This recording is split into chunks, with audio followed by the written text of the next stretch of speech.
నమస్కారం. కార్తీక పురాణం 15వ అధ్యాయంలోకి వచ్చాం. ఈరోజు కార్తీక శుద్ధ పౌర్ణమి. ఈ రోజున పగలు ఉపవాసం చేసి సాయంకాలం దీపారాధన చేసుకుంటే అత్యద్భుతమైన ఫలితాన్ని ఇస్తుంది. అయితే కార్తీక పౌర్ణమి కొంతమందికి నోములు ఉంటాయి. ఎవరి నోముల విధానాన్ని వాళ్ళు పాటించవచ్చు. నోములు లేని వాళ్ళు పగలు ఉపవాసం చేసి సాయంకాలం మనకి చుక్కలు కనపడంగానే 365 ఒత్తులు, అంటే సంవత్సరం అంతా మనం దీపారాధన అప్పుడప్పుడు ఆనేసినా కుదరకపోయినా ఈ ఒక్క రోజున ఎక్కువ ఒత్తులు, సంవత్సరానికి సరిపడా అన్ని ఒత్తులు వెలిగించుకునే విధానం ఒకటి కనపడుతుంది. మీ ప్రాంతపు ఆచారం ఎలా ఉంటే అట్లా పౌర్ణమి నాడు తప్పకుండా విశేషమైన దీపారాధన చేయాలి. కుదిరితే లలితా సహస్రనామం లాంటివి పారాయణ చేసుకోవచ్చు, విష్ణు సహస్రనామం పారాయణ చేసుకోవచ్చు. విశేషంగా ఎవరికైనా భోజనాన్ని కూడా అందించవచ్చు, స్వయం పాకం ఇవ్వచ్చు. ఏది కుదిరితే అది చేసుకోవచ్చు. దీనికి సాధారణ నియమమే పగలు ఉపవసించడము, సాయంకాలం చంద్రోదయం అయిన తర్వాత పూజా విధానం ముగించుకొని భోజనం చేయటమే కనిపిస్తుంది. మీ అవకాశాన్ని బట్టి చేయండి. అయితే ఏం చెప్తున్నారో చూద్దాం. వశిష్ఠ మహర్షి జనక రాజర్షికి చెప్తున్నారు. ఈ కార్తీక మహాత్మ్యము విన్నవారికి చెప్పేవారికి కూడా పుణ్యాన్ని కలిగిస్తుంది, పాపాన్ని నశింపజేస్తుందట. కార్తీక మాసమందు హరిముందర, అంటే దేవాలయంలో నాట్యం చేసేవాడు, భగవన్నామ సంకీర్తన చేసేవాడు కూడా సాయుజ్యాన్ని పొందుతారు. ద్వాదశి నాడు దీపమాలార్పణ చేసేవాడు హరికి దీపమాలార్పణ చేస్తే వాడికి వైకుంఠం లభిస్తుందట. శివుడికి కనుక దీపమాలార్పణ చేస్తే కనుక వీళ్ళకేమో కైలాసం లభిస్తుంది, కైవల్యం లభిస్తుంది. కార్తీక మాసమందు శుక్లపక్షంలో సాయంకాలం అందు విష్ణు పూజ కానీ శివ పూజ కానీ చేసేవాడు స్వర్గాధిపతి అవుతాడు. నెల రోజులు నియమంగా ఆలయ దర్శనం చేసేవాడు, శివాలయం కానీ విష్ణువాలయం కానీ ప్రతిరోజు 30 రోజులు మానేయకుండా దేవాలయ దర్శనం చేసేవాడు. వాడు అసలు దర్శనానికి నడిచి వెళ్తూ ఉంటే ఒక్కొక్క అడుగుకి ఒక్కొక్క అశ్వమేధ యాగ ఫలితాన్ని పొందుతాడట. మన ఇంటి నుంచి దేవాలయానికి నడిచి వెళ్తాం కదా, ఆ దూరాల్లో ఒక్కొక్క అడుగుకి ఒక్కొక్క అశ్వమేధ యాగ ఫలితం వస్తుంది. కార్తీక మాసమందు దేవాలయానికి వెళ్ళి దైవాన్ని దర్శించేవాడు. ఒకవేళ ఒక్కొక్కసారి ఏమవుతుంది, రోడ్డు మీదే మనకి దేవాలయం కనపడుతూ ఉంటుంది. దేవాలయాలు కనిపిస్తాయి, అక్కడ ఒక్క అడుగు ఆగి మనం వెళ్ళేటప్పుడు ఇట్లా ఇట్లా ఇట్లా అంటారు. చాలామంది ముదు కూడా పెట్టుకుంటారు. ఇట్లా అంటాం కాదు, అభిముఖంగా తిరిగి వెళ్ళిపోతూ కాకుండా దేవాలయానికి అభిముఖంగా తిరిగి దర్శనం మొత్తం స్వరూపాన్ని చూస్తే కనుక వాళ్ళకు కూడా సాయుధ్యం లభిస్తుందట. బ్రాహ్మణులతో కలిసి ద్వాదశి నాడు బ్రాహ్మణులతో కలిసి హరికి గంధంతో, పుష్పములతోటి, అక్షతలతోనూ, ధూప దీపాలతోనూ, ఆజ్య భక్ష నైవేద్యాలతోని పూజించేవాడి పుణ్యానికి మితి లేదు. మనం దీనికి ఏం చెప్పుకుంటున్నాం అంటే, వనభోజనం చేసేటప్పుడు తప్పకుండా ఆరాధన జరిపించుకోవాలట. రుద్రాభిషేకం కుదిరితే చేయొచ్చు. సాలగ్రామ ఆరాధన ఉసిరి చెట్టు కింద విశేషమైన ఫలితాన్ని ఇస్తుంది. అందరితో కలిసి ఆయనకు సమర్పించి అక్కడే వంటలు చేసి ఆ వంటని నివేదన చేసి ఆ నివేదన చేసిన ప్రసాదాన్ని అందరికీ వడ్డించి వాళ్ళందరూ భోజనం చేస్తే అత్యద్భుతమైన ఫలితం లభిస్తుందట.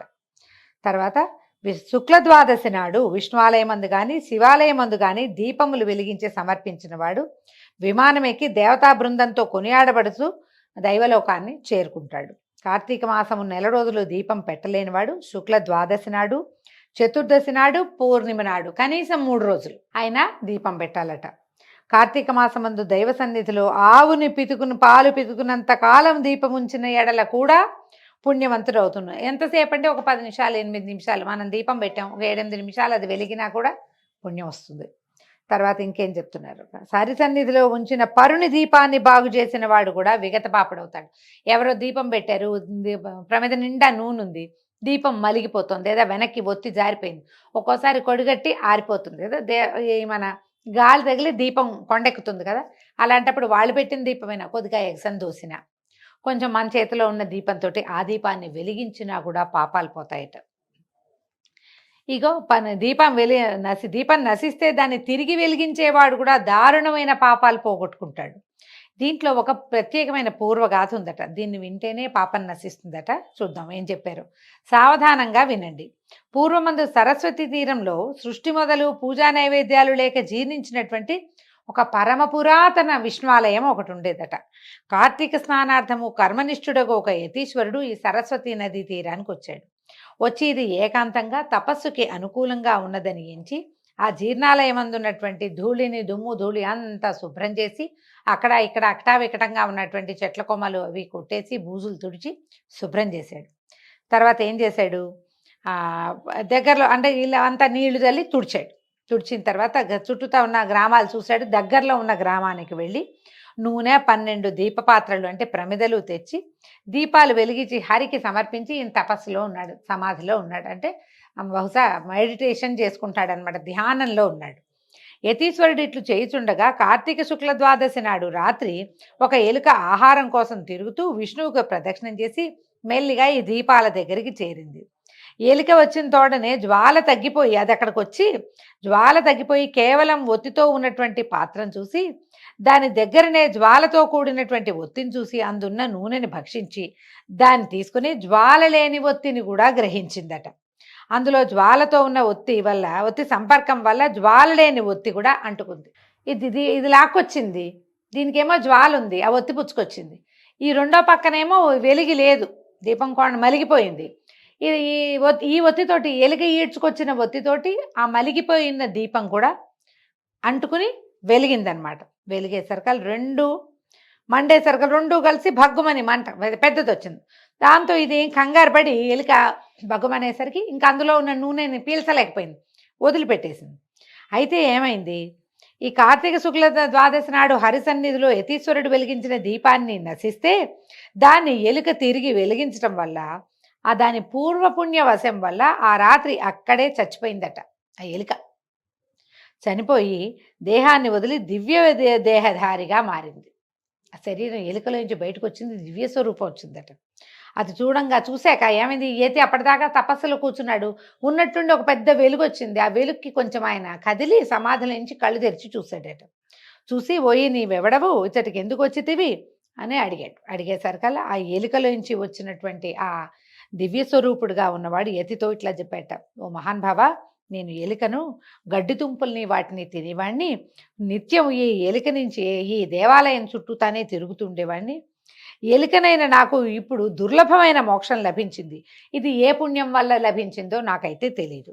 పూర్వముందు నేనెవరిని, నా ముందు కాలంలో నేనెవరిని, ఏం పాపాలు చేశాను, ఏ పాపం చేత నాకు ఈ ఎలుక జన్మ ప్రాప్తించింది, ఈ విషయం అంతా సర్వజ్ఞులు, మీరు మహానుభావులు చాలా రోజులుగా ఇక్కడ తపస్సు చేసుకుంటున్నారు కాబట్టి అదేమిటో నాకు తెలియజేయండి, నేను మీకు దాసుణ్ణి, శిష్యుణ్ణి, మీ దయకి పాత్రుణ్ణి అని పాదాలు పట్టుకున్నాడు. ఆయన ఈ యతి ఆయన ఎంతో కాలంగా ధ్యానంలో ఉండటం అలవాటైంది. ఆయనకి జ్ఞాననేత్రం తెరుచుకున్నది. తన జ్ఞాననేత్రంతో ఈ సర్వము విచారించాడు. ఈ ఎలుక తాలూకు పూర్వగాథ అంతా చూశాడనమాట. అప్పుడు ఆ ఉద్భూత పురుషుడితోటి ఇట్లా చెప్పాడట, ఓయి నీవు పూర్వము బాహ్లిక దేశమందు జైమిని గోత్ర సంజాతుడవు, బ్రాహ్మణుడవు, కుటుంబ పోషణ పరాయణుడనవు, బాహ్లికుడు అనే పేరు కూడా ఉంది నీకు. అయితే క్రమంగా ఏం చేసావు నువ్వు, ఈ బ్రాహ్మణుడు అయినప్పటికీ కూడా స్నానం సంధ్యలు విడిచి నిత్యము ఆశతో వ్యవసాయం చేస్తూ వివేకం లేక బ్రాహ్మణుల్ని నిందించేవాడు. ఇప్పుడు వ్యవసాయం చేస్తే తప్ప అని ఒక ప్రశ్న వస్తుంది. తప్పు కాదు. ఈ కాలంలో ఏ కాలంలో కార్తీక పురాణం చెప్పబడిందో అప్పుడు వ్యవసాయం చేసే జనం వేరు, ఆ సమూహం వేరు. బ్రాహ్మణులు స్నాన సంధ్యాదులు నియమంగా చేసి యజ్ఞయాగాదులు చేయాలి దేశక్షేమం కోసం. వాళ్ళ వల్లే పాడి పంట పుష్కలంగా వచ్చేవి, వానలు వచ్చేవి. ఇప్పుడు వీళ్ళు తాము చేయవలసిన పని మానేసి ఎవరో చేసే పని చేయకూడదు. అది తప్పని కాదు, అది వాళ్ళు చేయాలి, ఆ క్రియ వాళ్ళది. ఆశ కొద్ది సంపాదించాలనే ఆశతోటి మనం చేయకూడని పనిని చేయకూడదు, అది విధానం అన్నమాట. దేవపూజని వదిలి నిత్యము శ్రార్థ భోజనము తించు నిషిద్ధ దినములందు రాత్రింబగళ్ళు భుజించేవాడివి. కొన్ని దినాల్లో రాత్రిపూట తినకూడదు. పౌర్ణమి, అమావాస్య ఇలా కొన్ని తిథులు ఉంటాయి. తర్వాత ఏకాదశుల్లో కూడా రాత్రిపూట తినకూడదు. ఆ కాలానికి ఇంకొంచెం ఎక్కువ నియమం ఉండేది. అయితే అప్పుడు రాత్రిపూట కూడా రెండు పూట్ల భోజనం చేసేవాళ్ళు. కొన్ని రోజులు పగళ్ళు కూడా తినకూడదు, ఏకాదశులు పగళ్ళు తినకూడదు కదా. ఈ పగలు రాత్రి భోజనం చేసేవాడు. తర్వాత పిశాచములకు కాకులకు బలి ఇచ్చిన అన్నాన్ని తినుచు వేదశాస్త్ర మార్గాన్ని నిందించుతూ ఉండేవాడివి. స్నానం సంధ్యావందన తపస్సులు చేయవారిని చూసి నవ్వుతూ నిందించేవాడివి. కొంతమందికి ఇప్పుడు కూడా ఈ జబ్బు ఉంటుంది. ఎవరన్నా సంధ్యావందనం చేసుకుంటే ఏమిట్రా ఇవన్నీ వేషాలు ఇస్తున్నావు అంటారు తోటి విద్యార్థుల్ని, చేయకూడదంటారు. దీనివల్ల ఏమొస్తుందంటారు, ఏ ప్రయోజనం లేని పని ఎందుకు చేస్తున్నావంటారు, ఏదో అంటారు. వాడి పద్ధతి ప్రకారం అని చేసుకొని అని ఊరుకోరు, మాట్లాడతాం. అదంతా తప్పే. పూజ చేసుకునే వాళ్ళని కూడా ఇంత పూజ ఎందుకు చేస్తారు, అంత పూజ ఎందుకు చేస్తారు అట్లా చెప్తారు. పూజని పిచ్చిగా చేయకూడదు. అతిగా చేస్తే ఏదైనా తప్పే. కానీ ఇతరుల పూజని నిందించకూడదు. సర్ది చెప్పచ్చు ఏదైనా.